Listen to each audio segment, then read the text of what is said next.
Bonjour. Aujourd'hui, un cours sur la lettre à Ménécée d'Épicure que vous aviez à travailler en autonomie. Donc, je répète pour tous que pour travailler la philosophie, il va falloir donc faire au minimum un cours, une vidéo par jour, la réécouter plusieurs fois en prenant des notes et ensuite, en prenant appui simplement sur la carte, réécrivez un cours de mémoire. Et cette réécriture, eh bien, vous me l'envoyez sur ma boîte mail. Donc la lettre à Ménécée d'Épicure. Donc c'est une lettre que Épicure a écrite, on pense, vers 306 avant Jésus-Christ, à Ménécée, son élève, un jeune homme, pour lui répéter les principes essentiels à toujours avoir bien en tête pour être heureux. Le but de la philosophie, pour Épicure, c'est le bonheur. Le but de la vie, pour Épicure, c'est le bonheur. Le bonheur doit être notre but prioritaire. En cela, on va dire que Épicure est un philosophe eudémoniste, Eudémoniste.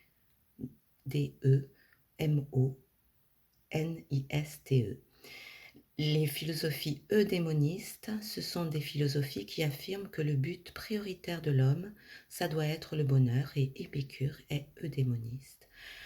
Donc, il pense qu'il faut faire de la philosophie pour être heureux. C'est le but essentiel de la vie et de la philosophie. Parce que le bonheur, c'est à la fois simple, mais en même temps assez compliqué, assez difficile, parce que ça exige un travail sur soi, et ce travail sur soi se fait grâce à la philosophie. Bien.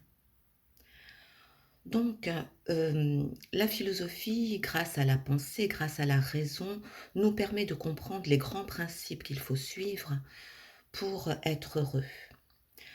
Mais c'est une chose que d'avoir compris avec la tête, avec l'intellectuel, avec l'intellect, mais ce n'est pas suffisant. Parce que si on a simplement compris avec notre intellect, eh bien, on a très vite tendance à reprendre les mauvaises habitudes, à repartir dans nos croyances habituelles, et ce n'est pas suffisant. Donc, quand on a compris quelque chose avec l'intellect, avec la philosophie, c'est important de se le répéter, de le méditer. Et tout au long de la lettre à Ménécée, Épicure le dit, médite bien cela, répète-le et pratique-le. C'est très important parce que si on ne fait pas ce travail d'intériorisation de ce qu'on a compris, de mise en pratique de ce qu'on a compris, c'est une mise en pratique qui doit se faire vraiment tous les jours. Eh bien, on a tôt fait de reprendre les mauvaises habitudes de pensée, les mauvaises habitudes d'action, etc. Et donc, Épicure a écrit ce petit livre, cette petite lettre qui est très courte, justement pour donner à Ménécée, son élève, un manuel très simple, très court, qui lui rappelle de manière rapide et efficace ce qu'il est important de garder toujours en tête et de pratiquer tous les jours pour être heureux. Bien, donc, dans la première partie, dans l'introduction de cette lettre à Ménécée, eh bien, Épicure va rappeler à Ménécée qu'il faut philosopher à tout âge pour être heureux. Le but de la philosophie, c'est le bonheur. Épicure est eudémoniste. On verra quel type de bonheur, qu'est-ce que c'est que le bonheur pour Épicure. On verra ça tout à l'heure. Il faut philosopher à tout âge. Il y avait une idée dans l'Antiquité, du temps de Socrate, puis un peu plus tard du temps d'Épicure, cette idée selon laquelle la philosophie, c'était une occupation pas très sérieuse. Ça exerçait peut-être l'esprit des jeunes, mais ensuite il fallait passer à autre chose, il fallait passer à la vie active, il fallait faire de la politique, etc. Et ce que nous dit Épicure, c'est que la philosophie, ce n'est pas simplement un exercice gratuit de l'esprit. La philosophie, c'est vraiment une activité qui est très sérieuse parce que justement, elle nous permet d'obtenir ce qui est le plus important, le bonheur, à tout âge. Le jeune homme doit faire de la philosophie pour se libérer avant tout de ses angoisses, hein. Il a peur de tout, il a peur de mal faire sa vie, il a peur d'être malheureux, il a peur déjà de la mort et il a tendance à se précipiter, à faire un peu n'importe quoi. Donc il faut philosopher quand on est jeune, afin de se libérer de nos angoisses, afin de bien comprendre quel est le but à rechercher. Et voilà. Mais il faut philosopher aussi quand on est vieux. Et là, il y a une phrase du texte qui nous dit que le vieux doit faire de la philosophie pour se ressouvenir des plaisirs qu'il a eus dans son jeune âge. De quoi est-ce qu'il s'agit ici? Il s'agit d'un exercice qu'Épicure préconisait, qui est la réminiscence affective. Un mot sur cette réminiscence affective. Nous, les êtres humains, nous avons une mémoire, nous avons une imagination.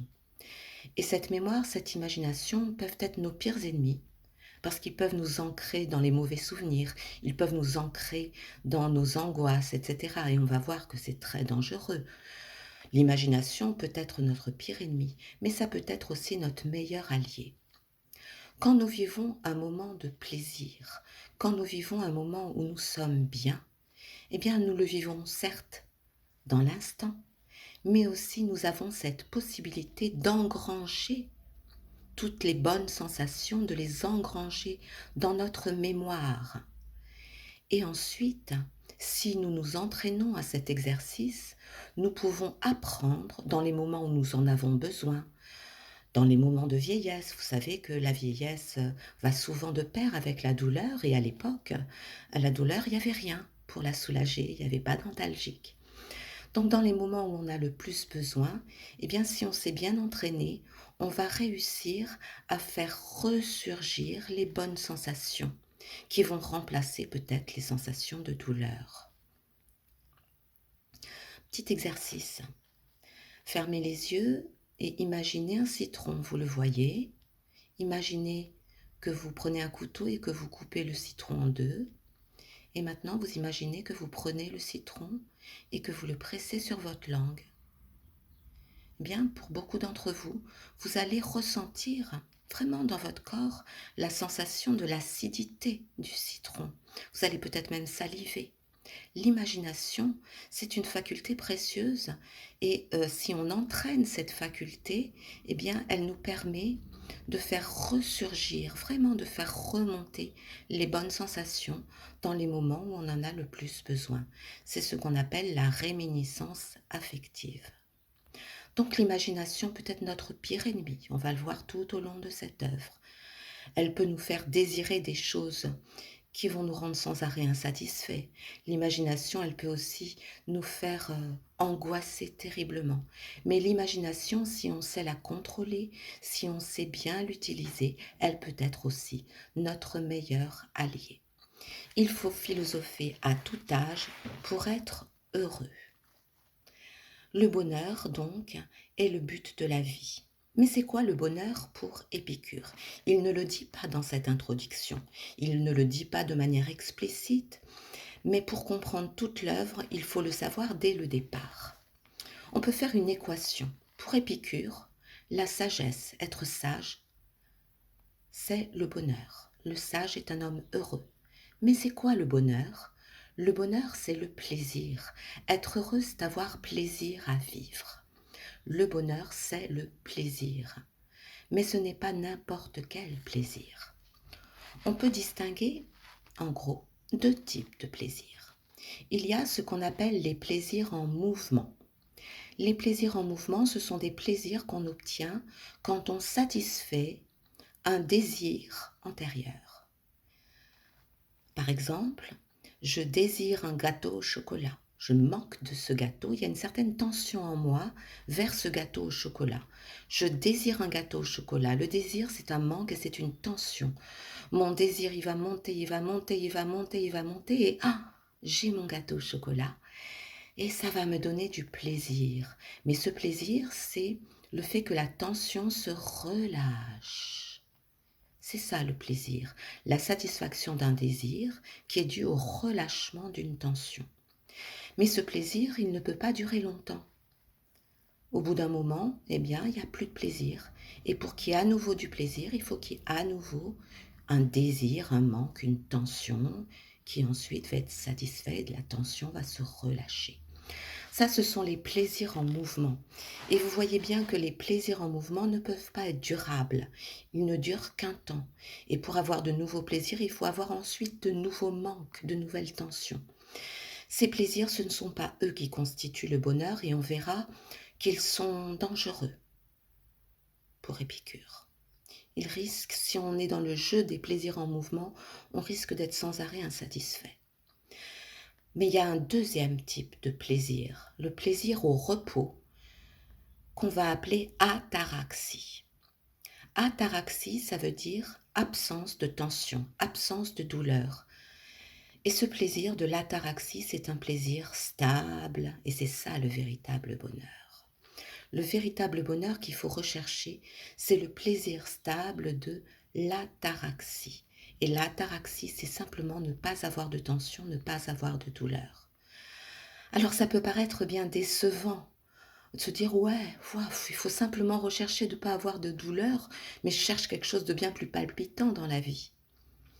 Mais non, ce qu'il faut bien comprendre, c'est que pour Épicure, il suffit d'être vivant pour éprouver un plaisir qui est véritable, un plaisir vraiment qui n'est pas à peu de choses, un plaisir superbe et durable.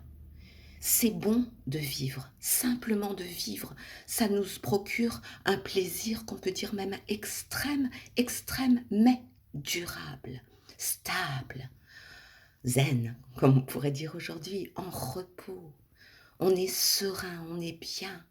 Il suffit simplement d'être vivant pour pouvoir avoir le bonheur suprême de l'ataraxie, le plaisir d'être là, d'être vivant. Donc c'est très simple d'être heureux, puisqu'il suffit d'être vivant. Or vivant, nous tous qui écoutons ce cours, nous le sommes. On pourrait dire donc c'est très très facile d'être heureux, mais en même temps c'est très difficile. Parce que pour pouvoir être apte à ressentir ce plaisir de l'ataraxie, il faut s'être libéré de toutes les tensions qui nous habitent, puisque l'ataraxie, c'est l'absence de tension. Et les tensions, elles sont en gros de deux ordres. Premier type de tension, nos angoisses. Quand nous sommes angoissés, eh bien nous ne pouvons pas profiter de ce plaisir stable et suprême de l'ataraxie, parce que nos angoisses nous empêchent de profiter de la vie. Premier type donc d'obstacle à l'ataraxie, ça va être les angoisses, et ça va être l'objet de la première partie de la lettre à Ménécée. Première partie, on va voir comment, grâce à la philosophie, on va pouvoir se libérer de nos angoisses qui sont dues à notre imagination. Alors il y aura trois types d'angoisses et donc trois sous-parties. Les angoisses face au Dieu, on est dans un contexte de polythéisme. Les angoisses face à la mort et les angoisses face à la vie, la peur de souffrir, etc. Donc, première partie de la lettre à Ménécée, comment se libérer de ce premier type d'obstacle au bonheur, que sont nos angoisses. Maintenant, la philosophie donc peut nous libérer de nos angoisses. Mais pour pouvoir goûter à l'ataraxie, il faut s'être libéré d'un deuxième type de tension. Ce deuxième type de tension, ce sont nos désirs. Et pourquoi? Parce que le désir est en manque, est en tension, et bien ce désir justement fait que nous nous crispons sur ce qui nous manque et que nous n'avons pas, au lieu de profiter de ce que nous avons, c'est-à-dire la vie. Donc, deuxième type d'obstacle à l'ataraxie, c'est nos désirs. Et donc, dans la deuxième partie du livre, Épicure va nous expliquer comment, grâce à la philosophie, on peut se libérer de nos désirs, et en tout cas de nos désirs qui sont des obstacles au bonheur. Bon, dans cette deuxième partie, très rapidement, il va distinguer différents types de désirs, et de manière implicite encore, il va définir l'ataraxie. Dans une deuxième partie, il va nous dire qu'il faut certes chercher les plaisirs, le plaisir c'est bon, Mais il va falloir faire très attention à certains plaisirs et privilégier évidemment le plaisir de l'ataraxie. Et enfin, il va nous donner les 2 clés du bonheur que sont l'autarcie, se suffire à soi-même, hein, se contenter de peu. Parce que si je me contente de peu, ben j'ai la garantie d'être heureux. Puisque pour être heureux, il y a besoin de rien. Il y a besoin simplement d'être vivant, en bonne santé. Voilà, je reviens donc à ma première partie. Dans l'introduction, à l'introduction, il faut philosopher à tout âge pour être heureux. Le bonheur véritable, c'est l'ataraxie, c'est-à-dire le plaisir stable qu'on ressent quand on s'est libéré de nos tensions, notamment donc de nos tensions dues à nos angoisses et de nos tensions dues à nos désirs. Alors un dernier petit mot donc, on refait l'équation. Pour Épicure, la sagesse, c'est le bonheur. Le sage est heureux.